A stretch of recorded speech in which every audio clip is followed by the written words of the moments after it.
అయిపోయింది సార్. దండం లేకపోతే కుదరదండి. దండం లేకపోతే కుదరదు. చెప్పి చూసాం. దండనే ఇక అయిపోయింది. బాధించడం కాదు.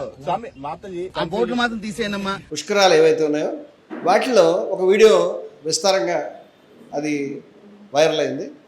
బ్రహ్మకుమారుల పైన జరిగినటువంటి దాడి అది మమ్మల్ని చాలా ఆశ్చర్యచకితులను దిగ్భ్రాంతులకు గురి చేసింది.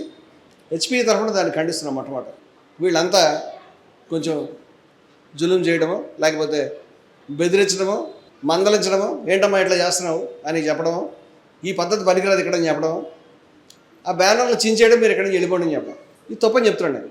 ఎందుకు చేశారు మీరు పని? మీరేం చెప్తారంటే మేము ఏదైతే హిందూ మతం అనుకుంటున్నామో ఆ ప్రకారం మీరు లేరు అని. నేను మరి నిందించదలుచుకోలేదు. ఎవరైతే ఈ దాడికి పాల్పడ్డారో వాళ్ళకు అపోహ, నన్ను క్షమిస్తే అజ్ఞానం, కొంచెం కొంతమందికి అహంకారం కూడా. దయవుంచి దాన్ని కట్టిపెట్టండి. మీరు తెల్లబట్టలు ఎవరు ధరిస్తారు? తెల్లబట్టలు ఎవరు ధరిస్తారు? ఎవరు ధరిస్తారు? వాళ్ళు ఇంక మొహాన్ని బొట్టన పెట్టినారు. మన దాదీలు కొంతమంది అది కూడా పెట్టుకోవట్లేదు. అదే స్టిక్కర్ పెట్టుకున్నారు. అదన్నా అందుకని సనాతన భారత హైందవ ధర్మం ఏం చెప్పిందో అది పాటించే ఋషిష్యులు అందరం.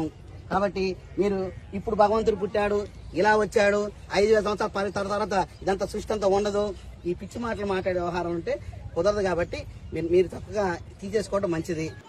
ఆవిడ ఏమని అడిగారంటే, ఏంటమ్మా తెల్లచీర కట్టుకున్నావు? తెల్లచీర ఎవరు కట్టుకుంటారో తెలుసా అని అడిగాడు ఒక స్వామీజీ. తెల్లచీర ఎవరు కట్టుకుంటారో స్వామీజీ గారు తెలుసుకోవాల్సిన విషయం అంటే అది మానేసామండి. వారి ఉద్దేశం భర్త చచ్చిపోయినట్టు కట్టుకుంటారు.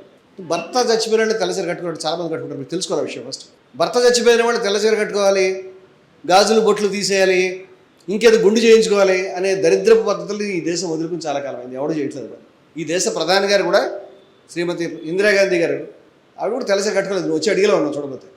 నీకు ఏందంత బాధ? ఇంకో విషయం, నువ్వు అనుకుంటున్నట్టు ఆధ్యాత్మికవేత్తలంతా కూడా తెల్లచీరలో లేకపోతే ఒకటే కలర్ కట్టుకుని లేరు. నువ్వు అడుగు ఎక్కడి నుంచి వచ్చావు? నేను అడుగుతున్నాను. మేము చెప్తున్నదే హిందూ మతం, హిందూ మతం మేము ఫిక్స్ చేస్తామని మీరంటే వెరీ సారీ, మీరు ఫిక్స్ చేయలేరు. మేము మిమ్మల్ని ఫిక్స్ చేయలేము.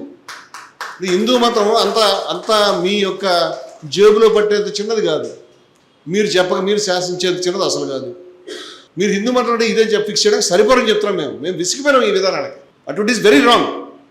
ఎలా అర్థం చేసుకోవాలి? మతం అనే దాని గురించి నీకున్న అవగాహన ఏంటి? నువ్వు ఏం మాట్లాడతావు?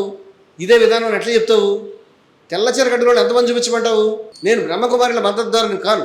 నేను బ్రహ్మకుమారులది గొప్ప స్పిరిచువల్ మార్గం అని నేను దాంట్లో ఏం చేరిపోలేదు. కానీ బ్రహ్మకుమారులకి తమది అనుకున్నటువంటి ఒక స్పిరిచువల్ మార్గాన్ని అనుసరించేటువంటి హక్కు ఉంది. ఆ హక్కు నుంచి ప్రాణించేవాళ్ళం మేమంతా. ఈ హక్కు, ఈ శాంక్షన్ అనేది వాళ్ళకి ఇవాళ కాదు, ఇది భారతదేశం. నువ్వు అనుకుంటున్నట్టు వేరే మధ్యాసియా దేశంలో అయితే నడుస్తాయి నీ విధానాలు. తాలిబాన్ దేశం అనుకున్నావు ఇది.